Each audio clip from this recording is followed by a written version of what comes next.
നമസ്കാരം. ബീന സ്റ്റോറീസ് എന്ന എൻ്റെ യൂട്യൂബ് ചാനലിലേക്ക് എല്ലാവർക്കും സ്വാഗതം. നീൽപ്പാലത്തിനപ്പുറം എന്ന ഒരു ചെറുകഥയുമായാണ് ഞാൻ ഇന്നിവിടെ വന്നിരിക്കുന്നത്. കഥയിലേക്ക് പോകാം. അനന്തു കട്ടിലിൽ നിന്ന് എഴുന്നേൽക്കാൻ തുനിഞ്ഞെങ്കിലും സാധിക്കാതെ കമിഴ്ന്നു കിടന്നു. എത്ര ആലോചിച്ചിട്ടും എങ്ങനെ ആലോചിച്ചിട്ടും ഒരു സമാധാനവും കിട്ടുന്നില്ല. ഓർമ്മകൾ ചിലന്തിവല പോലെ മനസ്സിനെ പൂണ്ടടങ്ങും വരിഞ്ഞു മുറുക്കുന്നു.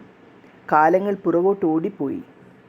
കോളേജ് ക്യാമ്പസിൽ ചുറ്റി നടന്നും മരത്തണലിലിരുന്നും ലൈബ്രറിയിൽ വായിക്കാനെന്ന ഭാവത്തിൽ അടുത്തടുത്തിരുന്നും പ്രണയം ആസ്വദിച്ച നാളുകൾ, പിരിയാൻ പറ്റാത്ത അവസ്ഥയിൽ കെട്ടിപ്പിടിക്കാൻ കൊതിച്ച നാളുകൾ, എഴുതിയ എഴുത്തുകൾ പിന്നെയും പിന്നെയും വായിച്ച് സായുജ്യമടഞ്ഞിരുന്ന രാത്രികൾ, അങ്ങനെ ഓർക്കാൻ ഒരു നൂറ് കാര്യങ്ങൾ. എൻ്റെ അഭിയെ ഗംഗയിൽ ലയിപ്പിക്കാൻ പോകണമെന്ന് എല്ലാവരും പറയാൻ തുടങ്ങിയിട്ട് നാളുകളേറെയായി. എനിക്കതിന് സാധിക്കുമോ? എൻ്റെ ഈ മുറിയിൽ അവൾ എന്നോടൊപ്പം എന്നും ഉണ്ടാകണമെന്ന് ഞാൻ ആഗ്രഹിക്കൂ. ഇപ്പോൾ വർഷങ്ങൾ എത്ര കഴിഞ്ഞതാണ്.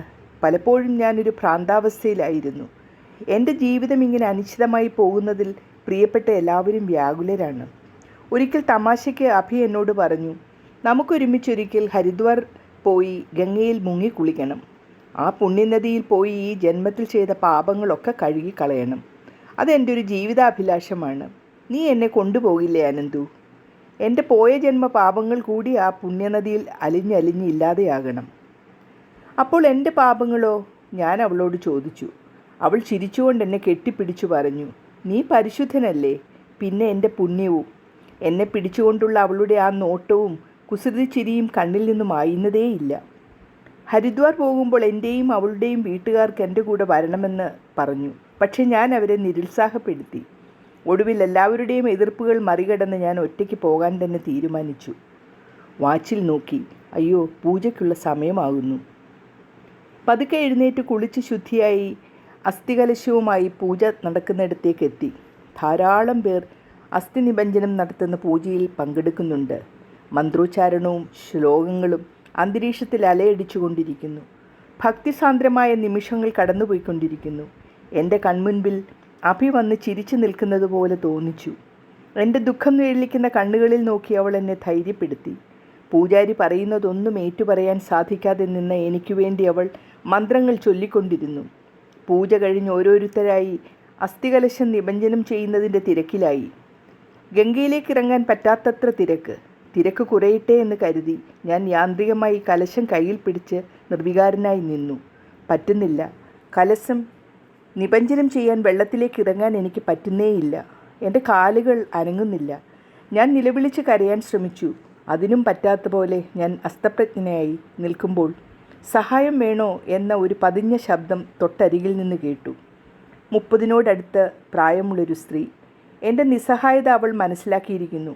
ഒന്നും മിണ്ടാതെ നിന്ന് എൻ്റെ കൈയും പിടിച്ചവൾ വെള്ളത്തിലേക്ക് നടന്നു. ഒരു കൊച്ചുകുട്ടിയെപ്പോലെ ഞാൻ അവൾ പറഞ്ഞതെല്ലാം അനുസരിച്ച് അസ്ഥി നിബഞ്ജനം നടത്തി. അവൾ മന്ത്രം ഉച്ചരിച്ചുകൊണ്ട് എന്നെയും പിടിച്ച് വെള്ളത്തിൽ 3 പ്രാവശ്യം മുങ്ങിക്കുളിച്ചു. വെള്ളത്തിൽ നിന്ന് കയറിയപ്പോൾ അവൾ ചോദിച്ചു, ഞാൻ നീരജ, കൂടെ ആരുമില്ലേ? മാറാൻ തുണിയുണ്ടോ? എവിടെയാണ് താമസം? ഞാൻ സ്വപ്നത്തിൽ നിന്ന് ഉണർന്ന പോലെ എന്തൊക്കെയോ മറുപടി പറഞ്ഞു. ഞാൻ താമസിക്കുന്ന റൂമിൽ എൻ്റെ കൂടെ അവൾ വന്നു. ഞാൻ ഡ്രസ്സ് മാറി പുറത്ത് വന്നപ്പോൾ തൊട്ടടുത്ത നിരയിൽ തന്നെ ആയിരുന്നു നീരജയും താമസിക്കുന്നത് എന്ന് പറഞ്ഞു. അവളും പുതിയ വസ്ത്രങ്ങൾ അണിഞ്ഞ് പുറത്തിറങ്ങി. അല്പം നടന്നാലോ? നീരജ എന്നോട് ചോദിച്ചു. ഞങ്ങൾ അവിടെയെല്ലാം ലക്ഷ്യമില്ലാതെ നടന്നു. നടക്കുന്നതിനിടയിൽ നീരജ അവളിവിടെ വരാനുണ്ടായ കാര്യം എന്നോട് വിശദീകരിച്ചു. മനു എൻ്റെ കൂടെ പഠിച്ച് പിന്നെ എൻ്റെ ജീവിതത്തിൻ്റെ ഭാഗമായ ആളാണ്. വീട്ടുകാരെ അനുസരിക്കാതെ ഞാൻ ഇറങ്ങിപ്പോന്നതാണ്. പക്ഷേ കാലങ്ങൾ കഴിഞ്ഞപ്പോൾ മനു മറ്റൊരാളായി മാറി. എന്നെ അവഗണിച്ച് മാനസികമായി ഒറ്റയ്ക്കാക്കി പലരോടും കൂട്ടുകൂടി വേണ്ടാത്ത രീതിയിൽ ജീവിച്ചു. ഒടുവിൽ ഗുരുതരമായ രോഗം ബാധിച്ചപ്പോൾ എന്നെ തേടി വന്നു.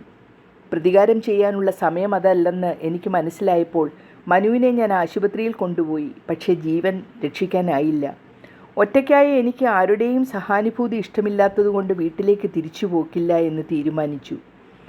അത്ഭുതം കൂറുന്ന കണ്ണുകളുമായി അനന്തു നീരജയെ ബഹുമാനത്തോടെ നോക്കി. തനിക്ക് ജീവിതത്തെ ഇതിൻ്റെ 10-1 ധൈര്യത്തോടെ നോക്കാൻ പറ്റുന്നില്ലല്ലോ എന്ന ആശങ്കയോടെ അയാൾ ചിന്തിച്ചു.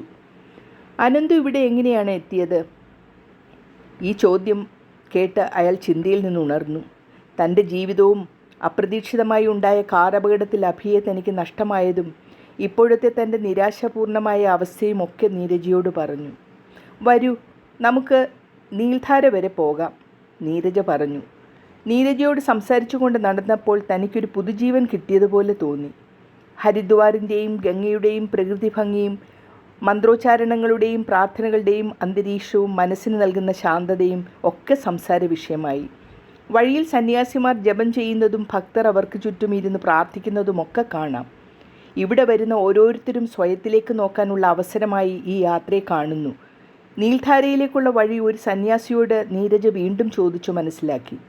ഗംഗാനദി പ്രത്യക്ഷത്തിൽ വളഞ്ഞൊഴുകുന്ന ഒരു സ്ഥലത്ത് കുറേ പരന്ന കല്ലുകൾ അടുക്കിയിട്ടിട്ടുണ്ട്. ആ അടുക്കിയിട്ട കല്ലുകൾക്ക് മുകളിൽ ധാരാളം പേർ യോഗ ചെയ്യുന്നുണ്ട്. അതും കഴിഞ്ഞ് വീണ്ടും ഞങ്ങൾ മുന്നോട്ട് പോയി. ചെരിച്ചടുക്കിയിട്ടിരിക്കുന്ന കല്ലുകൾ ചവിട്ടി താഴേക്കിറങ്ങി.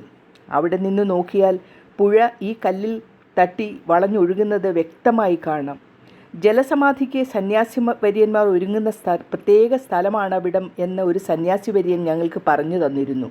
ഞങ്ങൾ പരന്ന കല്ലിൻ്റെ മുകളിൽ നിന്ന് അവിടേക്ക് നോക്കിയപ്പോൾ കണ്ട കാഴ്ച സത്യത്തിൽ ഞങ്ങളെ ഞെട്ടിച്ചു കളഞ്ഞു. ജലസമാധി കഴിഞ്ഞ് പുഴയുടെ തിരത്തള്ളലിൽ മുന്നോട്ടാഞ്ഞ് വെള്ളത്തിൽ മുട്ടിക്കിടക്കുന്ന ഒരു സന്യാസി വര്യൻ്റെ ഒരാഴ്ചയെങ്കിലും പഴകി വീർത്ത വിളറിയ ശരീരവും അത് കടിച്ചു പറിക്കുന്ന ശ്വാനന്മാരെയുമാണ് ഞങ്ങളവിടെ കണ്ടത്. സത്യത്തിൽ പറഞ്ഞാൽ ഞങ്ങൾ ഞെട്ടിത്തരിച്ചുപോയി. കണ്ണുപൊത്തി തേങ്ങിയ അനന്തുവിനെ നീരജ ചേർത്ത് നിർത്തി സമാധാനിപ്പിച്ചു. അനന്തു, ഇതാണ് ജീവിതം. ഹരിദ്വാറിലും ഗംഗാതീരത്തും നമ്മൾ കണ്ട ആഘോഷ കാഴ്ചകൾ മാത്രമല്ല, നീൽധാരയിൽ കണ്ടതും കൂടി ആകുമ്പോഴേ ജീവിതം പൂർണ്ണമാകൂ. ഇപ്പോൾ നമ്മൾ കണ്ട ഈ കാഴ്ച ജീവിതത്തിൻ്റെ ഫിലോസഫി നമുക്ക് കാണിച്ചു തരിക കൂടിയാണ് ചെയ്യുന്നത്. നമ്മൾ എന്തിനോ വേണ്ടി ഓടുന്നു, എന്തൊക്കെയോ വാരിക്കൂട്ടുന്നു. ബാഹ്യ സൗന്ദര്യം എന്തോ വലിയ നേട്ടമായി കരുതി നാം മറ്റുള്ളവരെ നിന്ദിക്കുന്നു. അവസാനം എല്ലാവർക്കും ഒരേ ജീവിതാന്ത്യം. ഈ കാഴ്ച നമ്മുടെ മനസ്സിലുണ്ടെങ്കിൽ പിന്നെ ഒന്നിനെപ്പറ്റിയും അതിമോഹവും അത്യാർത്തിയും നമുക്കുണ്ടാകില്ല. നാം ജീവിക്കുന്ന ഈ നിമിഷം മാത്രമേ നമുക്ക് സ്വന്തമായിട്ടുള്ളൂ. സത്യമല്ലേ? അയ്യോ, സമയം പോയത് അറിഞ്ഞില്ലല്ലോ. തിരിച്ചു പോകാൻ നേരമായി. പോയാലോ അനന്തു? തിരിച്ചു നടക്കുമ്പോൾ ഇനി എന്ത് എന്ന ചിന്ത കടന്നുകൂടി. രണ്ടും കൽപ്പിച്ച് ചോദിച്ചു, നീരജ ഇനി എങ്ങോട്ടാണ്?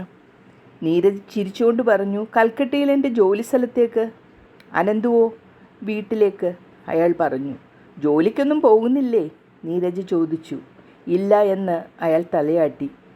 അഭിയുടെ വേർപാട് അനന്തുവിനെ എത്രമാത്രം ഉലച്ചിരിക്കുന്നു എന്ന് നീരജയ്ക്ക് മനസ്സിലായിരുന്നു.